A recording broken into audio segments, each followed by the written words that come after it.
Ele nasceu em 30 de abril de 1969 em Cachoeira Paulista, aqui em São Paulo. Terra da minha querida poetisa Ruth Guimarães. Publicou seu primeiro livro com apenas 12 anos e aos 15 já tinha criado uma coleção destinada a crianças em idade de catequese. São mais de 60 os títulos em sua obra, sendo que 2 livros foram lançados no exterior.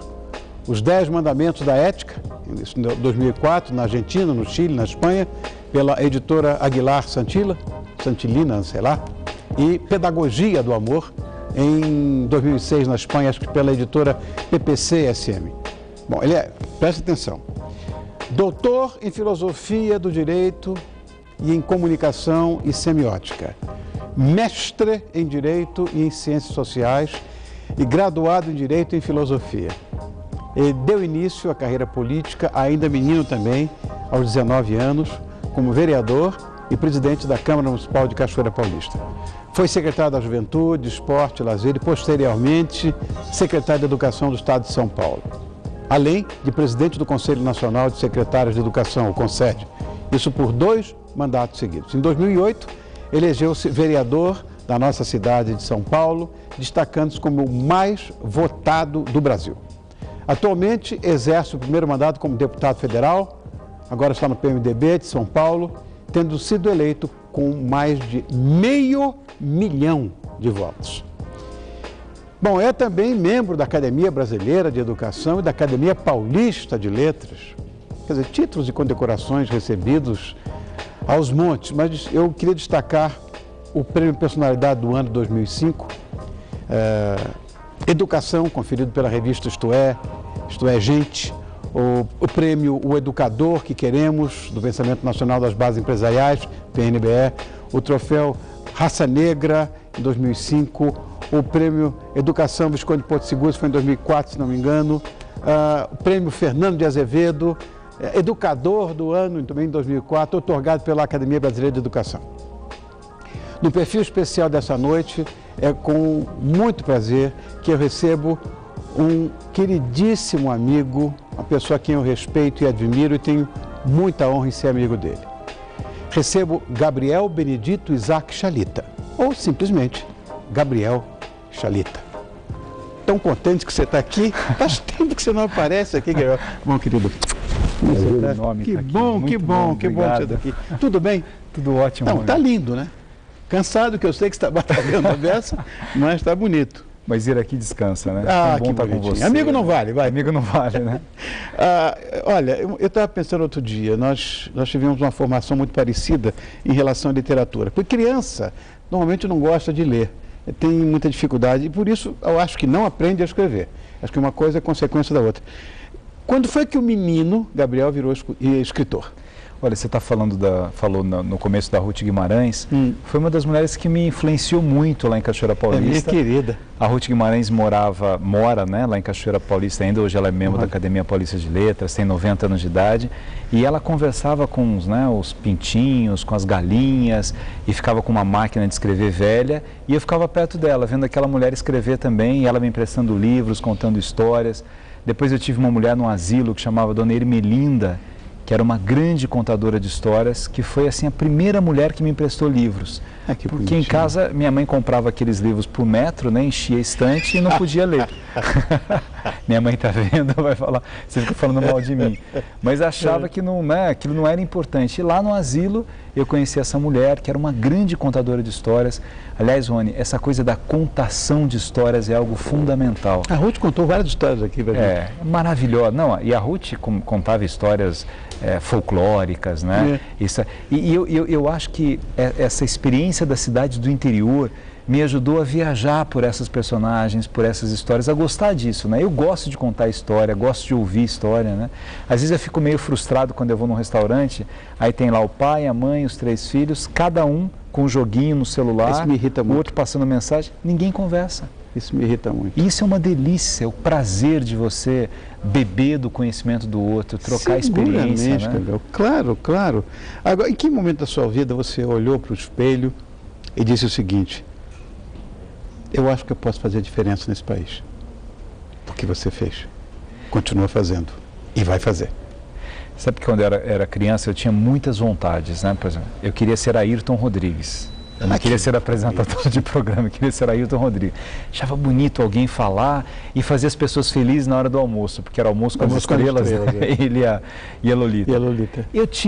Eu via político falando, aí eu, 4, 5 anos, subia em cima da mesa e ficava imitando o político, né? Achava bonito, assim, quando um político ia em Cachoeira Paulista, eu ia e subia em cima da mesa e falava isso. Às vezes eu falava que eu queria ser papa, né? Falava que queria ser presidente. Foi uma infância muito legal, assim, né? E meu pai falou, filho mais novo queria ser papa, né? Também, que vocês queriam pouco, não? Acho bonita essa coisa de ser papa, né? É um poder, eu não sei.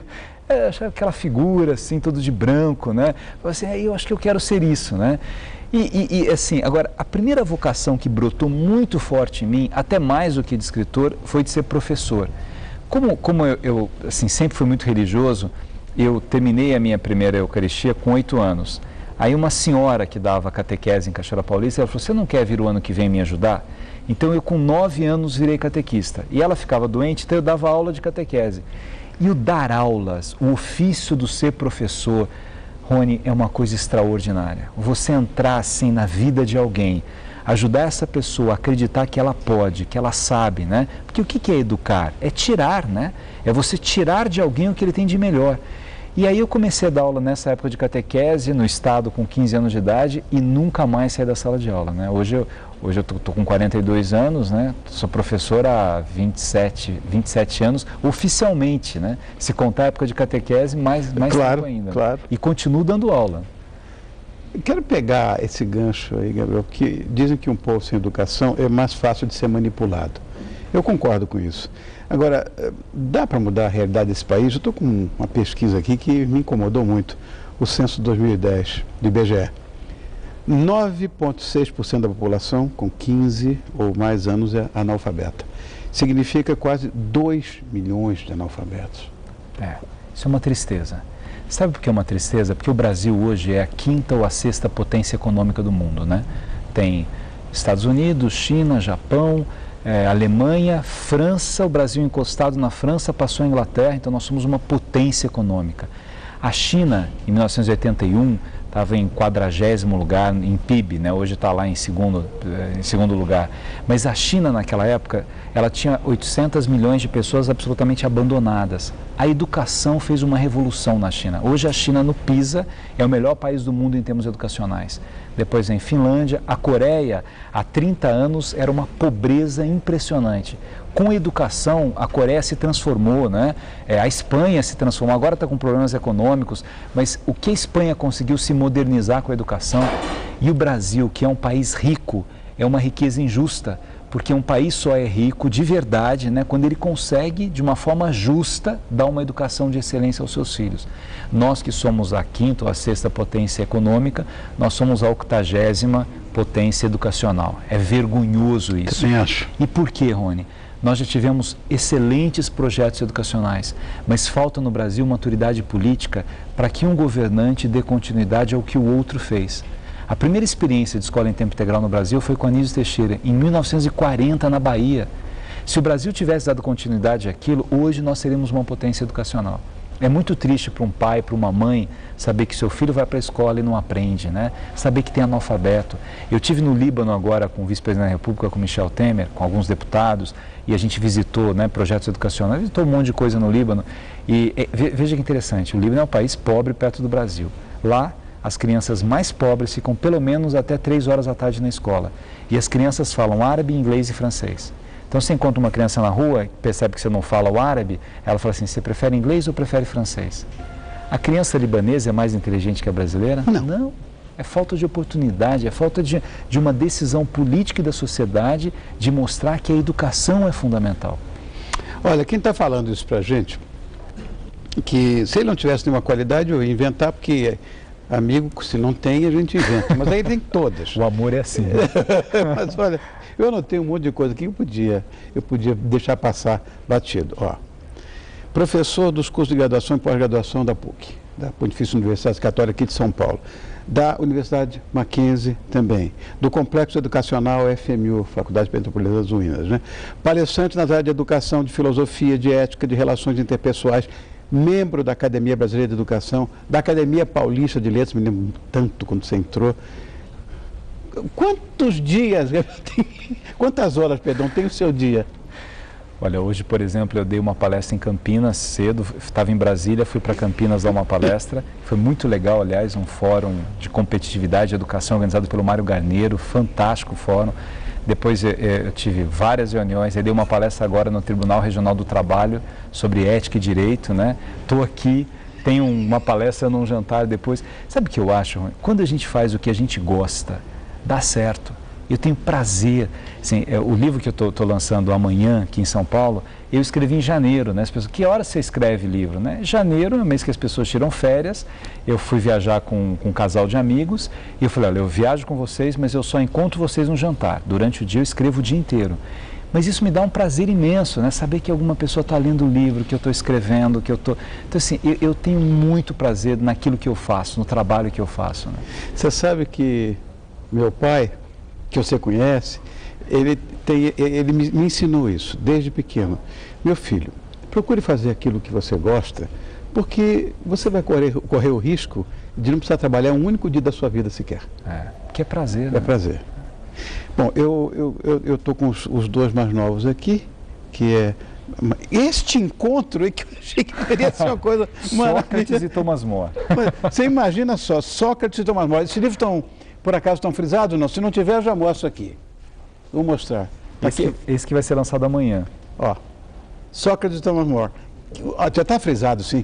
Como é que pode? Como é que você foi longe desse jeito? Será que existiria mesmo uma coisa dessa? Uma conversa dos dois, né?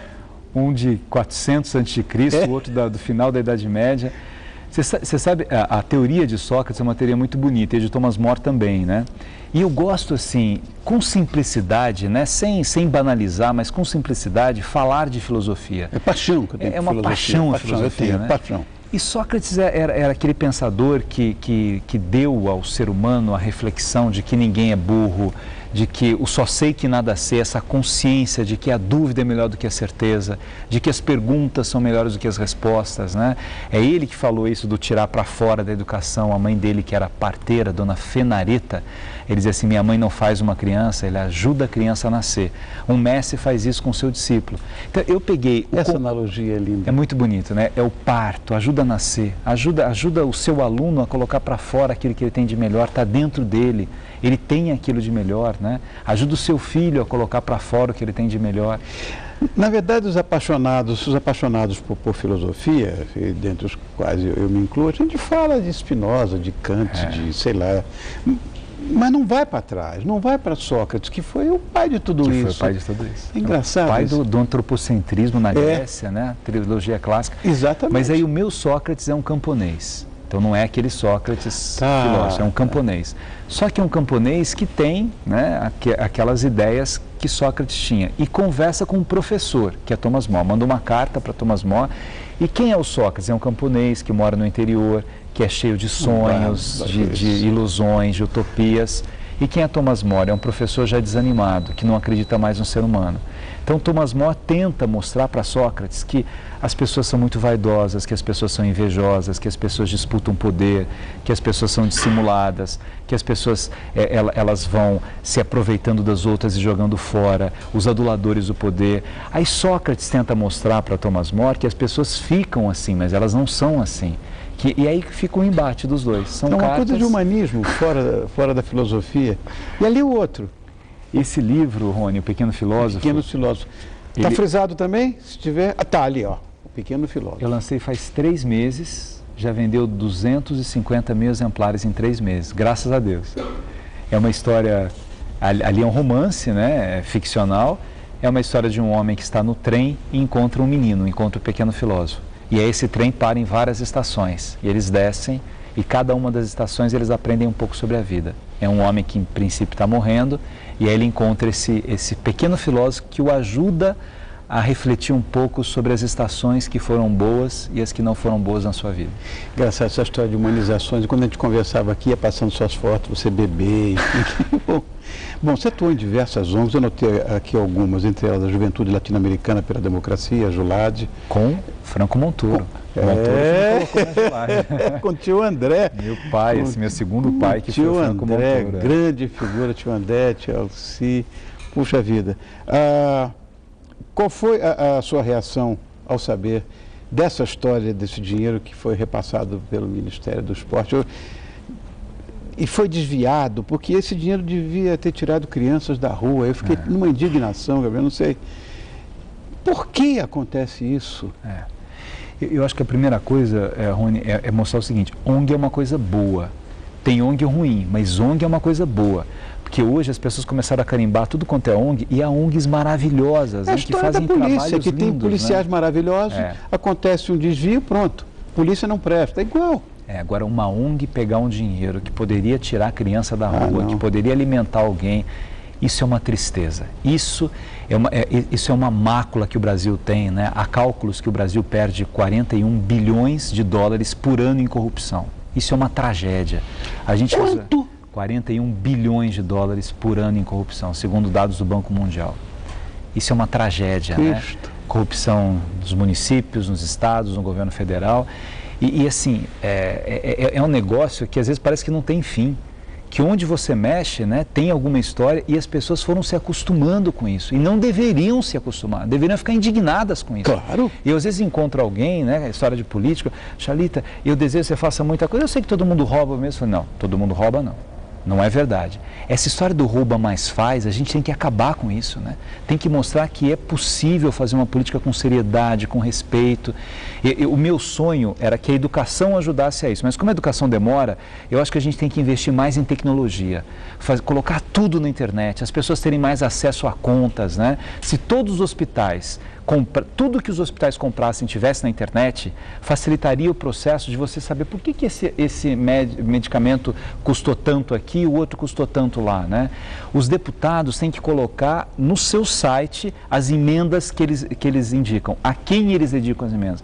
As minhas, por exemplo, eu mandei para o GRAAC, para a PAI, para a Santa Casa de São Paulo, para o Hospital do Câncer de Barretos. Fui pegando assim entidades absolutamente sérias, e para essas entidades eu fui direcionando, né, aquilo que cada deputado pode colocar. O Henrique Prata me falou, lá do Hospital de Câncer de Barretos. O Henrique é amigo meu. Trabalho lindo, lindo, né? Lindo trabalho do Henrique.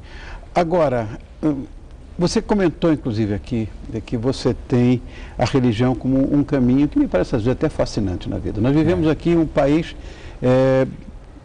ecumenista, onde essa miscigenação de etnias e de religiões estão em todos os segmentos da sociedade.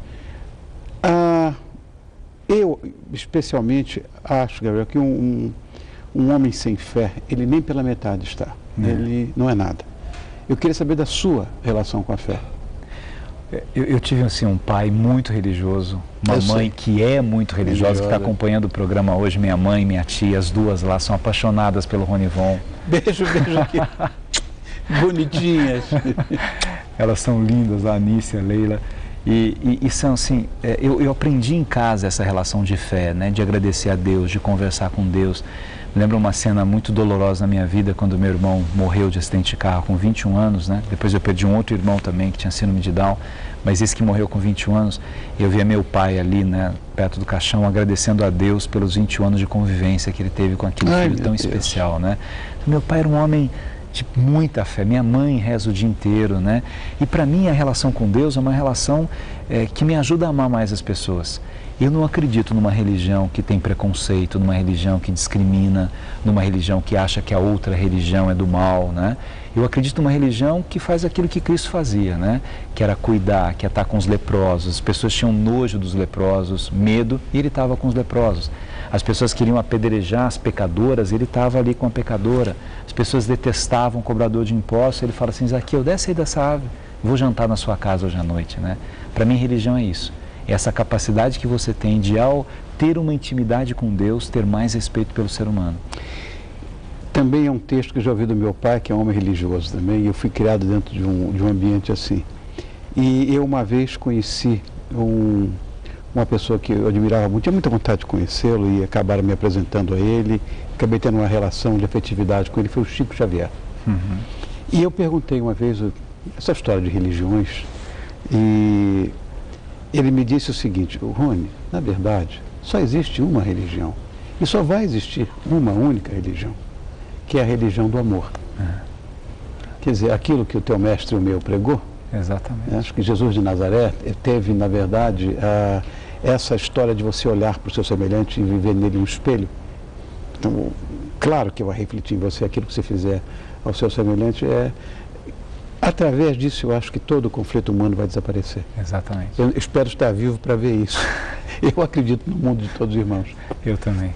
Eu acho que esse caminho, Rony, de uma religião, que a própria palavra diz isso, né? Religar, se desligou em algum momento, mas não é desligar, não é desligião, é religião, para religar pessoas, religar conceitos, ajudar as pessoas a viverem melhor, né? É tão bonito quando você vê a teoria das religiões e elas pregam de fato o amor, né? Quando Jesus diz que numa palavra se resume toda a lei, todos os profetas, né? Exato. Amar a Deus e amar o seu irmão. Ama o seu irmão, meu filho. Está resolvido. Está resolvido. É isso que vale, né? Nós estamos no dia 15, muito próximo do Natal, muito próximo do fim do ano. Eu queria que você deixasse aqui uma mensagem para o ano que está chegando. Olha, Rony, eu acho que assim, a vida ela é muito rápida, né? Eu penso muito nisso, assim, eu tenho lembranças de momentos uma celeridade tão bonitos, absurda. Passa muito rápido, tudo é muito rápido, né? Às vezes a gente gostaria de parar alguns momentos, né? Ou de voltar atrás, né? Eu estava falando do meu pai, da minha mãe, eu falo do meu pai, me dá uma coisa assim, né? Eu falo, que saudades que eu tenho do meu pai, né?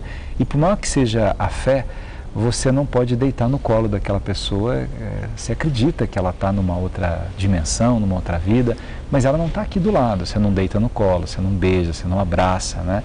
Então, a mensagem que eu deixo para as pessoas é: aproveite mais os momentos e aproveite mais as pessoas, né? Viva com mais intensidade essa relação com as pessoas que você ama, porque tudo é bobagem. O Fernando Pessoa dizia no começo da tabacaria: eu não sou nada, nunca serei nada, né? Adoro a tabacaria. Porque se eu tropeçar e cair, bater a cabeça, eu morrer, eu não sou nada. Mas diz ele, a par disso, tenho em mim todos os sonhos do mundo. Quando você sonha, quando você convive, quando você trata bem, você faz com que a sua vida tenha mais significado.